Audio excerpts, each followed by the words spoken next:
आद्यादि श्रीमहालक्ष्मीर्देवता श्रीं बीजम् ह्रीं शक्तिः ऐं कीलकम् श्रीमहालक्ष्मी प्रसादसिद्ध्यर्थे जपे विनियोगः।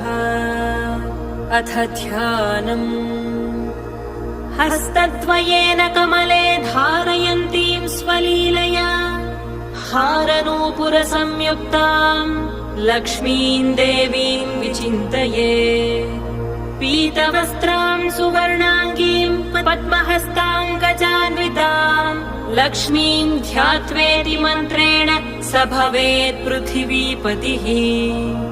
मातुलिङ्गम् गदां खेटं पानपात्रं च बिभ्रतीम् नागं लिङ्गं च योनिं च बिभ्रतीं चैव मूर्धनि। वन्दे लक्ष्मीं परशिवमयीं